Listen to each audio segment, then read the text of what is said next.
Hi there, I'm Yacht Chef Sandy. Welcome back to my galley. Today we're doing a special dish. This is my husband's favorite way to prepare lobster. Favorite way for me to prepare lobster.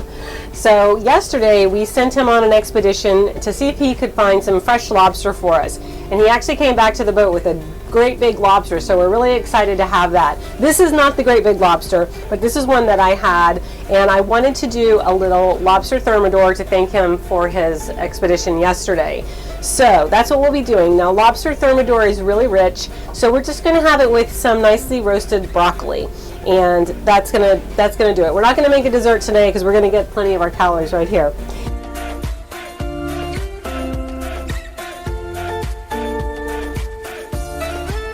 So the first thing I've done is I went ahead and steamed the lobster, and this is spiny Caribbean lobster. It's a little bit different than Maine lobster. One of the most obvious differences is it doesn't have any claws. All the meat is in the tail. Most of the meat is in the tail. It also has what we call knuckles, which are on the head, that contain some meat, and legs that contain meat. It's really hard to get that meat out of the knuckle and the leg, and you can do it, but it's a lot of work. So we don't like to waste anything. We appreciate the lobster. He gave his life for this beautiful meal. So I like to make stock. So right now back here, I don't know if you can see it, but I have a pot going with my lobster shells and my legs and the antenna, and also with some onion, carrot, and celery. I threw in a couple garlic cloves. So that's going to cook down and make a beautiful stock. So while we're filming this part, I thought I'd just have that working in the background and just take advantage of my lobster friend here. So the first thing we will do is make a roux for our lobster thermidor, and then we will add some cream to it. Let that simmer for about 10 minutes, let those flavors start to develop, and then we'll come back and we'll do the next steps, including pulling our lobster out of the shell and cutting that up and getting everything going. Just quickly, what I have here is butter and flour for the roux. I have some butter that we'll use later in the dish. Then I have some chives. We'll kind of garnish it on the top. We'll throw those on for a little added flavor and color at the end. This is a little bit of brandy that will go into our thermidor sauce. Some Gruyere cheese, a little Dijon mustard, onion, and a little cream and some Parmesan cheese. So that's the deal with that. And then our broccoli, we'll just roast that up separately. I'm just going to toss that in some olive oil, give it a little garlic powder, salt and pepper, and it's really plain and simple. But I do have a technique we'll talk about with this that I learned recently. That's kind of fun. So one more thing I wanted to mention. The lobster, when we cook these Caribbean lobster tails, they have a tendency to curl up, and it's okay, but it's nicer, it looks better when they're more flat. So one of the tricks that the charter yacht chefs do is we put bamboo skewers, 2 skewers down the lobster, and that really helps him maintain that shape, which is really important on this dish because I'm planning to actually serve it in the lobster shell. So with all that said, we'll go on to make the roux, and we'll get that going. I just have to add my butter and flour together, and once that gets incorporated, then I will add my cream.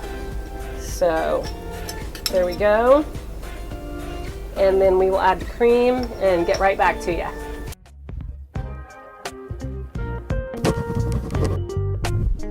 Experience the wonder of a holiday at sea in the Virgin Islands or New England on your very own private yacht.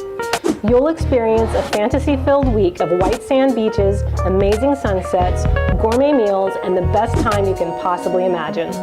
Make memories with your friends and family that you will never forget.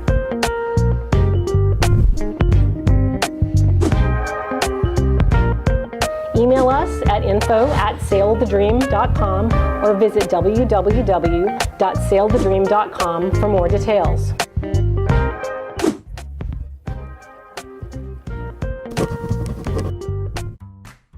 Have you ever said, "I'll take that dream vacation someday"?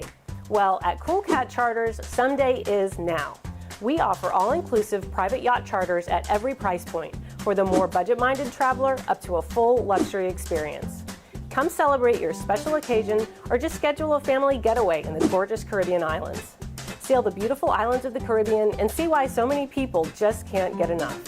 Visit coolcatcharters.com to see a listing of our featured yachts or contact us to learn more about the many other sailing and motor yachts available for charter in the islands. Okay, so on to the next step here with our lobster thermidor. I have a pan up to temp that has a little bit of butter in it, and I'm just going to saute a little bit of onion here. And we're going to cook that up. And while this is getting started, we are going to go and address our lobster tail. So what we'll do with that is we'll pull it out of the shell and we'll just chop it up in good sized chunks. I like this to be nice and chunky because we want to really enjoy that lobster. Sometimes this little orange part on the lobster, this connective tissue, I find it a little chewy, so sometimes I remove it. A lot of times people, not a lot of times, but sometimes people will say that they really don't, they prefer Maine lobster to Caribbean lobster. And I think this is one of the reasons, because this tends to just be a little chewy. So I like to just pull that orange connective tissue away. And I think that makes all the difference. I believe, to my palate, that the Caribbean lobster has far more flavor than the Maine lobster. Sorry, Maine lobsters. I love you, but you know, I love my Caribbean lobster. So again, I'm just making some nice big chunks. And what we'll do here is put that back in with our onions that are caramelizing over there. And then we'll add just a little bit of brandy. And that will just start to develop those beautiful flavors. So let's get this guy out of the shell. The shells are a little spiky. They are called spiny lobster for a reason. And that is, sometimes if you see this little dark stuff here, that's just kind of a little bruise that he had. So we'll just cut that off. There's nothing wrong with it. We'll just cut it away. It's just not pretty. So there we go. And this part of the orange stuff is not, it's not too chewy, so I'm just going to leave that. You can tell when you feel it with your hands, you can tell kind of what's best to cut away. Some people don't even do that, you know, some people just eat right through it. Okay, there is our lobster. So right into the pan, our onions are ready. That's perfect timing. Give that a little stir and a little bit more. Okay, so I'll stir this around, and again I'm going to come back in with the brandy next, and that's going to smell amazing. And then we will go back to our cream sauce. Oh wow, you hear that sizzle, I love it. Okay, so back to the cream sauce. I'll just let this guy sit there. I'm going to put this back on the flame. So as we discussed, I made the blonde roux with the butter and flour equal parts, and then I added a 1/4 cup of cream and a 1/4 cup of milk, all right? And that all is incorporated and it's beautifully velvety smooth. So to that mixture, I'm going to add a little bit of cheese. This is Gruyere cheese. That was about 1/3 cup. And sorry, my door just snapped shut, apologies for that. And so we'll get that all melted and incorporated. And then we'll add our salt and pepper right here. And we have a little Dijon mustard waiting on us. And after this one, we have some finely grated fresh Parmesan cheese. I put a little extra mustard. That was about a 1/4 tablespoon. I put a little extra in there because I knew it would be hard to get all of it out. All right, so this is all coming together. And here goes my Parmesan cheese. Lovely. Excellent. You'll see there's a little butter still left over there on the cutting board, and that's because I didn't need it for my my lobster, my onion and brandy mixture, so I didn't want to use more than I needed. I didn't forget it, I just didn't need it all. So let's give our lobster meat a stir. That is coming together beautifully. All right, so the next thing we will be doing is our broccoli, and we'll just let these flavors, I'm actually going to turn this off because we'll go on to the next step with that in a moment. We're going to come back and we're going to talk about this broccoli, okay? This is a recipe I learned recently, and there's a cool technique to how to get your roasted broccoli really crispy and delicious. So we'll come back and talk about that in just a minute, and I'll clean some of this up and then we'll be moving right on. Thanks so much. We're moving on to our broccoli now. So the technique I was telling you about before is that I have my pan in my oven and it's preheated at 425 degrees. So that pan is screaming hot. And when I add the broccoli to the pan, it's already hot and it's really just going to amplify the roasting, and it's going to get a really nice caramelized flavor.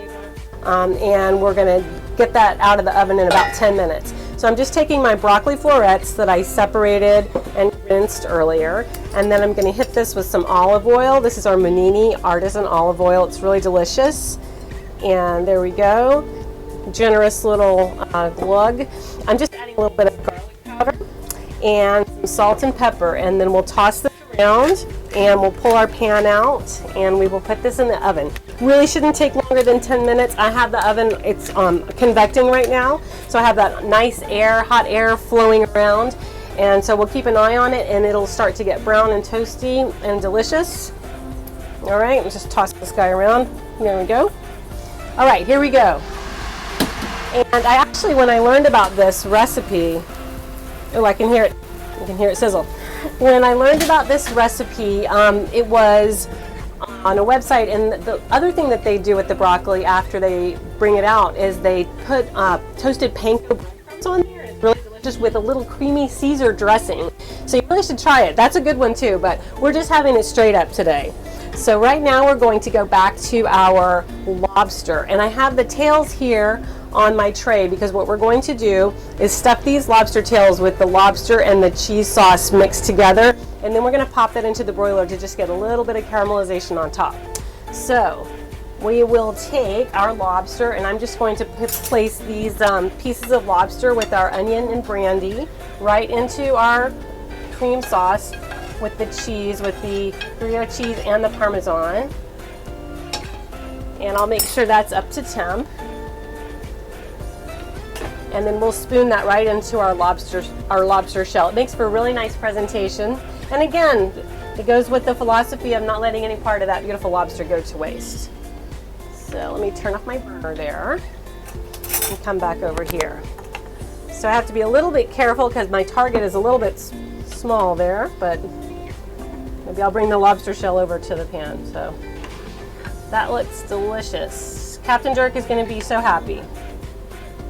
And we'll thank him for hunting down the other lobster that he got yesterday. Okay, excellent. So by the time I finish spooning this into the shell, it will be time to give our broccoli a look and just see how it's doing. Excellent. Ah, this smells wonderful already. And our lobster stock is doing well over there. And so we'll have that for another meal that we'll be preparing. And that is something great that you can freeze. I freeze that all the time. And I use it for things like, you know, soups and sauces. I use it in my shrimp etouffee, which is awesome. Okay, that looks great. So now we're going to check on that broccoli. I'll give it a look. It needs a little bit longer, but it's coming right along. So we're going to go ahead and get that broccoli out, pop this under the broiler just for a minute or two to get a little caramelization, and then we'll be back to plate. See you in a minute. We pulled our beautiful Lobster Thermidor out of the broiler and just put some color on it. It's absolutely gorgeous. I'm super excited. And now I'm just going to plate our broccoli that we roasted. You can see the little brown caramelized pieces that are just gorgeous. And then just to finish everything up, we will just hit these guys with a little bit of this chopped green onion that I have. Let me take my glove off and then get this little person back in place. All right, so I'm just going to hit these guys with some green onion for color and a little bit of taste, and that is beautiful. So this is our Lobster Thermidor classic lobster dish, and we are super excited to have this for dinner tonight. And I know the captain can't wait. He's like standing outside the door ready to jump in here and eat the Lobster Thermidor. Thanks again for watching. I'm Yacht Chef Sandy. Please visit my website, yachtchefsandy.com, and from there you can link to my Facebook profile, LinkedIn and Instagram, and all the other social media platforms. Also, don't forget to go to my YouTube channel, Yacht Chef Sandy, and like and subscribe. Thanks so much.